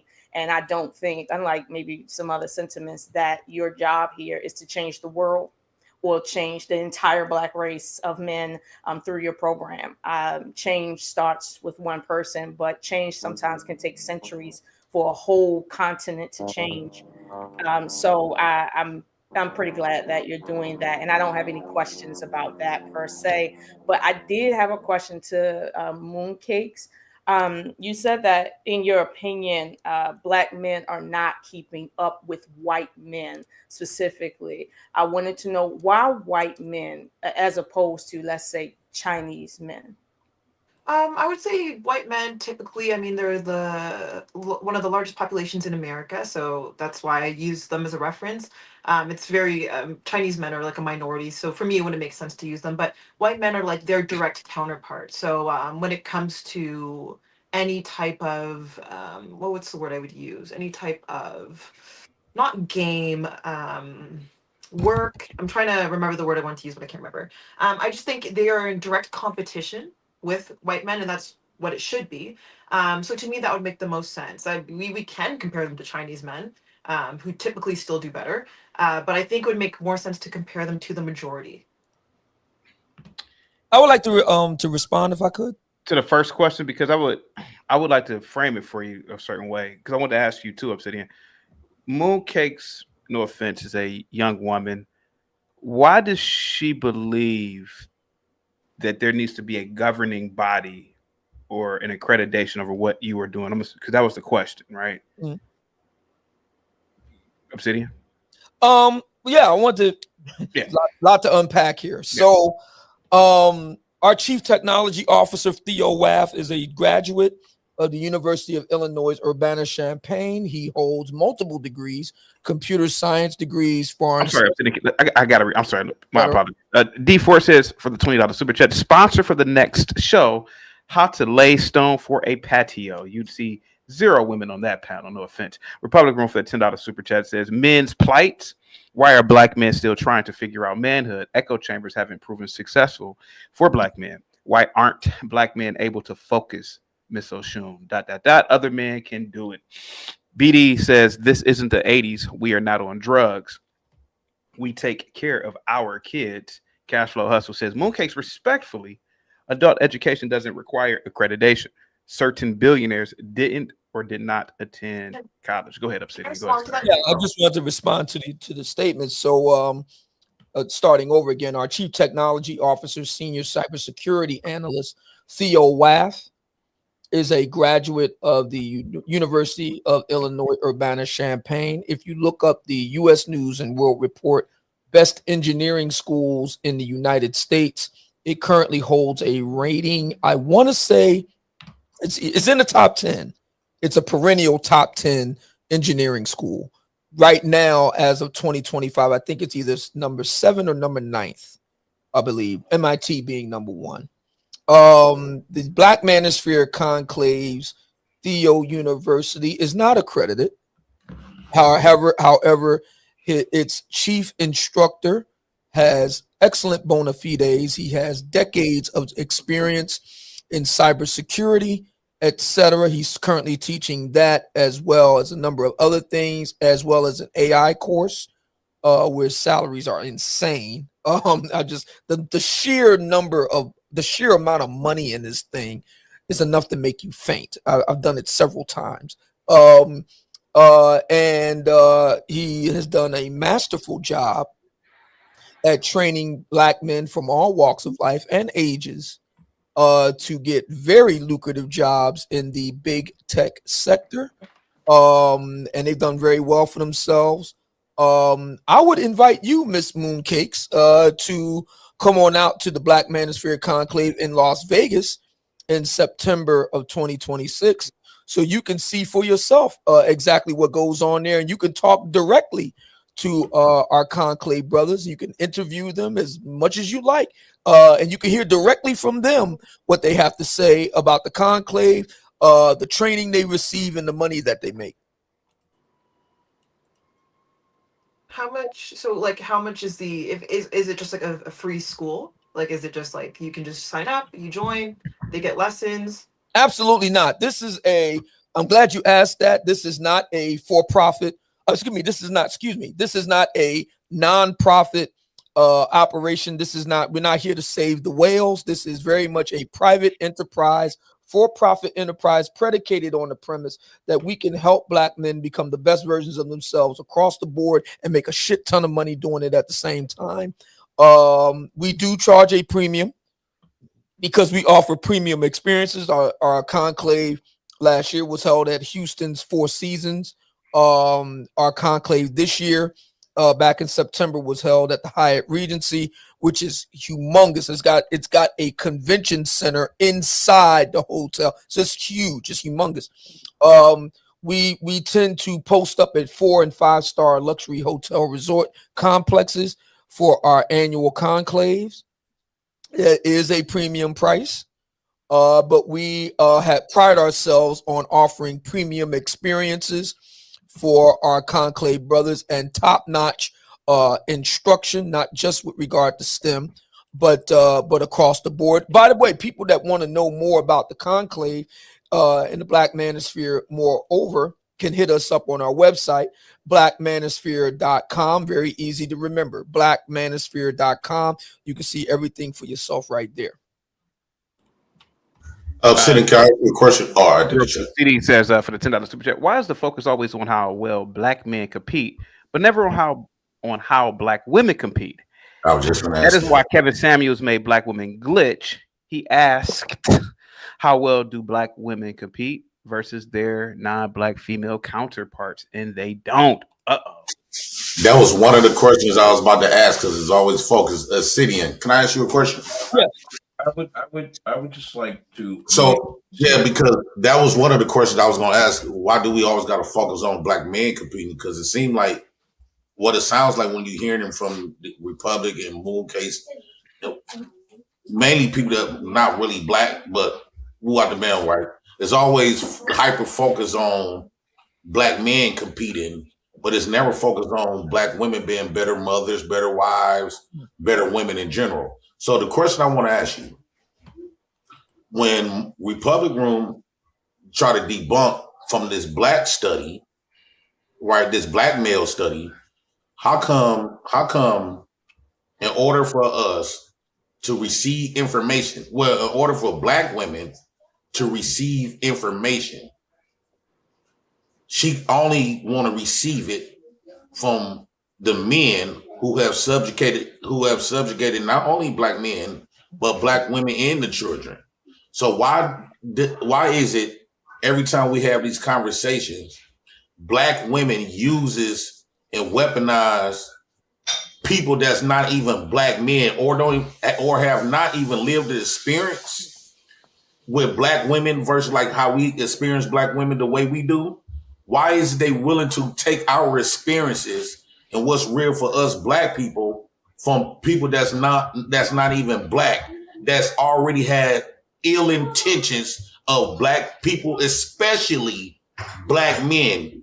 Do you think that these people is always gonna tell a narrative of, and put us Black men in a light that is just not gonna be so rewarding like how they do Superman and these white people? These men is good men and they the God of love. They so powerful. They so great. Do you think that they're going to, those white men that creates the narrative of our story, why do Black women want to sell our fucking story from a non-Black man? Why is that? Well, I mean, I'm glad you asked that question, Jay Prince. And to take it back to the earlier point with Miss Mooncakes, etc. Black women see white men as the standard bearer of masculinity in the United States. Full stop. And they measure Black men against that. Now, what I say to that is this. That is not something that can be insurmountable. Again, the Black Manosphere Conclave, there used to be a outfit called the 21 Convention. Some of you may have heard of it. It was headed up by a gentleman by the name of Anthony Dream Johnson out of Florida. And they have been doing it for quite some time. They are no longer in existence. And we have emerged as the premier male event in the country that just happens to be Black. Like I said, we now have white men wanting to join the Black Manosphere Conclave, and they can. Men of other races can join it, but on the proviso that they know that they are coming into a black organization where the interest and purview is black men. That they can join it with that proviso. These gentlemen stay very quiet and very low key, and they just kind of keep their head down and do their work. But yeah, I mean, the Black Manosphere Conclave. Our thing is we say bring it on. To the ladies out there who say, like a Crystalline Carrison, Miss Pink Pill, who says, I'm looking for the best man for the job. Our response is bring it on. We will beat and exceed anything any other, including white men, do. And meanwhile, while they have a hand on the wheel and a thumb on the scale, we were able to do it against all odds. When we say that we are the best of men and that we are the elite, we're not just talking shit. That's a fact. Okay. Last question I got to ask you, Obsidian, before other people get on.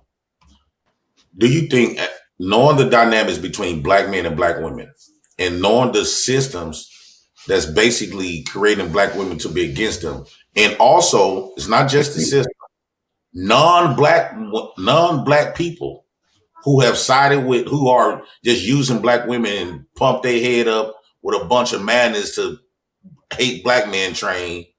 Like, it's always biracial or white people always trying to tell black women that they is wrong. They need to date out. They need to go to other places. These not even really black women who's doing this.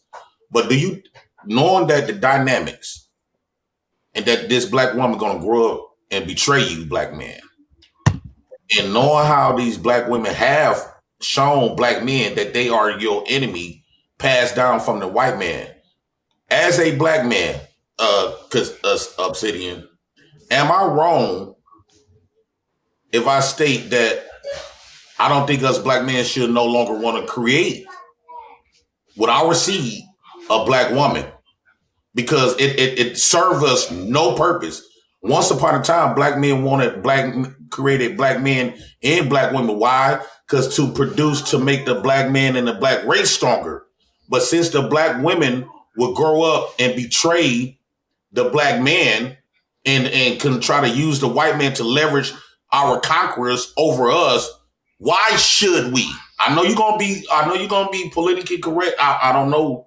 I don't know like that. But why should we black men continue to reproduce our enemy? That's a good question. There is no doubt, undoubtedly, a great deal of tension between black men and black women in the United States. Nobody here needs me to recount and count the ways on that. Would it surprise you to know, my brothers, that per our exit survey data, that some 80% of Conclave brothers are active passport holders? Half of that number travels outside of the country about half a dozen times a year. We, again, like I said earlier, 5 marriages have come out of the Black Manosphere Conclave thus far, all of them to black women on the African continent. Black men are interested in black women. We desperately want to make it work with American black women. They are increasingly recalcitrant and increasingly stubborn to make that happen. The wifely quality of black women in the United States has greatly diminished. And so many black men have resolved, with great regret, I talked to many brothers that are almost in tears about it, have resolved to head elsewhere for mates. They desire to have marriage. They desire to have children and families.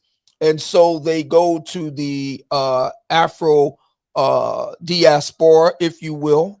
Many of them go as far as the Africa. Taking a flight to Florida to Africa is no small feat. It's expensive, number one, and number two, you're looking at spending basically the better part of an entire day on an airplane to get all the way to Africa. These brothers really want black women. This idea that brothers that go offshore and they're getting with non-black women, that's a small minority of black men who do that. The vast majority of black men, when they leave the country, they go into the Dominican Republic, they're going to Cuba, they're going to Panama, they're going to Colombia, they're going to Brazil. Brazil has 200 million population, literally half is Afro-Brazilian. Now wait a minute. Now Obsidian. Now Mooncase was shaking her head. Mooncase, you're shaking your head. Where do these men go? Do they go to Switzerland? Because Yes. yeah, like can I say something? This is the part that always gets me, is that now we have the promotion of passport bros. And for me that's even sadder because if you live in a country, I think America is at like what, 400 million people, where you are unable to find one woman that can be what you maybe want, submissive, docile, caring, loving. You have to travel to a much poorer country. A lot of them that you were naming have a lot of deep poverty issues where women tend to accept more because of those poverty issues. CT, they're not going to Switzerland. They're not going to Denmark. They're not going to Finland. And the reason they're not going to these Why? places, I can give other countries, is because they can't obtain these women. Because these women are not going to put up with some of the stuff that the women in these more poorer countries, poverty-ridden countries, have to deal with. And that speaks to the men themselves, if I'm being completely honest. They aren't at a stage where they can get probably American women, or they're struggling in some sort of way. And that's not being worked on. We're just sending them out to say, go find a poor woman in another country that will put up with your BS. Well, no, I'm sorry, it's a little shameful. It's interesting. It's interesting that she would say that because number one, if we're going to talk about black women that are destitute or in dire straits, I seem to recall that this country just ended the longest government shutdown in its entire multi-century history, wherein black women could be seen on TikTok, Instagram, Facebook, Threads, and Elon Musk's Twitter, now known as X, threatening to storm the Bastille that was Kroger's and Walmart and Kmart to fill their shopping carts with food and warn the staff that if you intervene, you will be shot, you will be hurt, you will be stabbed, you will be beaten up, etc. I recall watching videos on TikTok of black women sitting in their cars and reaching into their big pocketbook bags, pulling out entire steaks, ribs, salad dressing, and other food items that they had shoplifted, that is to say, stolen from the store as a protest for not getting their EBT on time. I seem to recall, ladies and gentlemen of the jury, that there were black women over the course of that government shutdown who were doing all manner of caterwauling and flopping all over the fainting couch with their tales of woe, their threats, etc.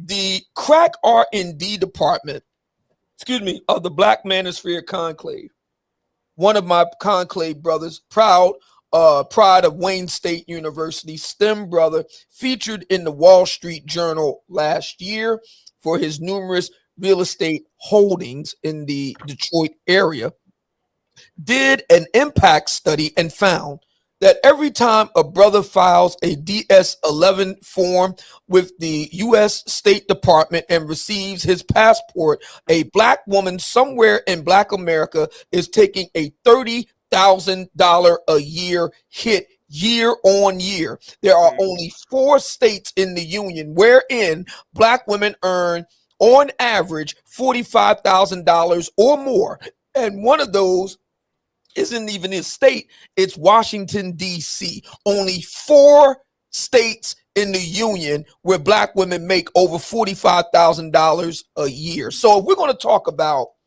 the idea that black men cannot compete with American women or Switzerland women or Swiss women or Swedish women. By the way, those are the most feminist places on planet Earth, and things are not going well there. The Swedish man has been outsourcing women of Thai background for decades in Sweden. I happen to know a gentleman in Sweden. I had him on my show earlier this year. He gave me the whole rundown on that. Moreover, Black American women have been documented surveilling passport bros in other areas in Colombia, in Brazil, and in the Dominican Republic, bringing back their reports, finding out where they go, where they frequent, who they're meeting on the tarmac, what bars they're going to. Some American women are even trying and attempting to pass themselves off as locals so they can get drinks bought for them and all the rest of it. This is all a matter of public record. All over on TikTok, because Black women love putting their business all over on TikTok. It's easy to see. Anybody can look it up for themselves. The idea that Black men cannot cut it in the United States with the American Black woman because he doesn't have the means, or because they got to go over there and get somebody from a destitute third world country and all the rest of it, is laughable, given the fact that Black women in the United States carry the highest school debt, on average of $40,000 a year. Black women are the main ones to be evicted from both their homes and apartments. Black women are the main ones to be having mortgages underwater. Black women are the main ones that have the highest consumer debt, etc. So I find that statement very interesting, when the truth of the matter is that many Black men have a desire for a more traditional Black woman that adheres to what I call a mother, father, sister format, where the man of the house is more of a patriarch in a traditional sense of the word, that she doesn't place all her emphasis on I'm a PhD, etc. at all. So again, Miss Mooncakes, I would invite you to come to the conclave in Vegas and see for yourself. And by the way, while you're there, you can talk to the lovely ladies who are at the 5F conference. We have women that bring their daughters to the conference. Black women in the United States bringing their daughters, like 4 and 5 daughters, to the Black Manosphere conclave. I invite you to come out and see it for yourself. Let me read these super chats real quick before, and then I'm going to get American Man, and he's been patiently waiting. Republic, and I know you want to give your rebuttal, Mooncase. Republic Room with the $5 super chat. Did he see JP's video about EBT? Obsidian, a Black woman's earnings are not your issue. Other men have dominated you. That's not a Black woman's problem. You want to? May I respond to that? Yeah. Mm-hmm. Well, what I would say is that Black men, if they're so dominated by other men, and what you really mean is the white man, if they're so dominated, why weren't they on TikTok, pulling out various food items from under their jacket? Why weren't they, bemoaning the EBT not coming on time? Why weren't they on the camera with threats of storming the Kmart, storming the Kroger, storming the Publix, storming the Walmart, storming the Target, and threatening the staff not to intervene as they stole all kinds of food? Why weren't they doing that, madam? Blue Baggers with the $5 super chat. Mooncakes, I've lived in Lucerne and London. Salute to you, Davey, with the $2 super chat. CT, please play JP's video begging for food stamps. But you already heard what Obsidian said, man. Obsidian said, hey, man, each man, and I'm like that too, lives their own lives, man. So, yeah, I'm in that same category. Well. Obsidian, okay. I got to run. Cash Flow Hustles with the $5. I'm sorry, Obsidian, what you said? I said I got about another 10 minutes, and I got another show I got to get ready for here on YouTube. Sounds good. It's funny. I get banned off of YouTube, and then I get a rush of people that want me to come on YouTube and be on their shows like I'm doing right now. So it's almost like I never left. By the way, something else too. I'm born on December 2nd.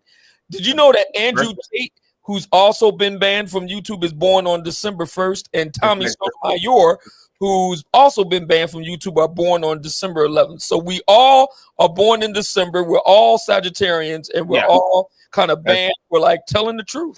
That's really interesting. Yeah. Cash Flow Hustle with the $5 super chat says, you Western women stop complaining about foreign women and out compete your competition. G-Tron with the $5 super chat. Wrong again, Mooncakes. We don't go to Europe because European women are Western. It ain't got nothing to do with money. It's about decency, you femturd.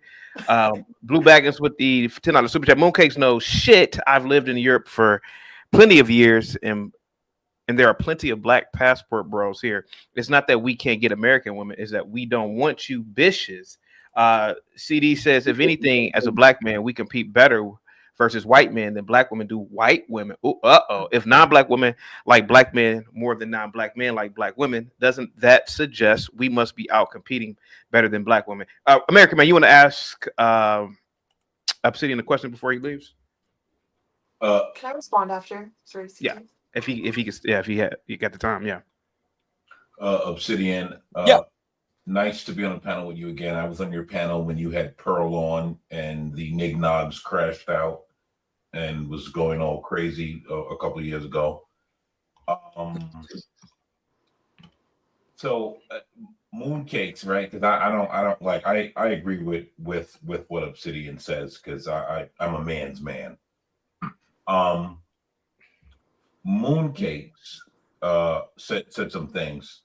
She said black men don't go to Europe because they can't obtain them.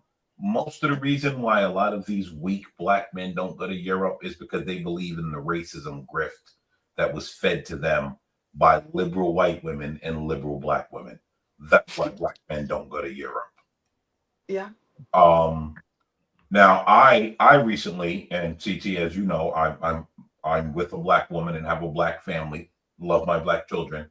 I recently was going through the airport, and as I was going through TSA, there was she looked to be a Eastern European, blue-eyed, blonde-haired, beautiful white woman. As she was going through, she continued to look me in my eyes. Anyway, nonetheless, right? Mooncakes, you also said that black men are in competition with black women. Yes. There's never been a time in my life where I looked at any woman, not a single woman, and thought, there's competition here. Let's see what's happening. I've never once in my life viewed that. That would be like me viewing my 11-year-old daughter as competition.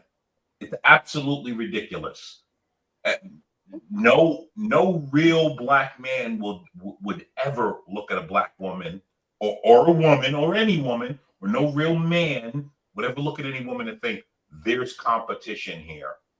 I think that rhetoric is made up in you guys' head because you guys have decided that black men are some sort of competition to you guys. But black men, by and large, there's no man or black man that I've ever met that was like, yeah, I got to outdo that chick over there. No, like it just doesn't come to mind. It's not a thing that comes to mind. It's impossible.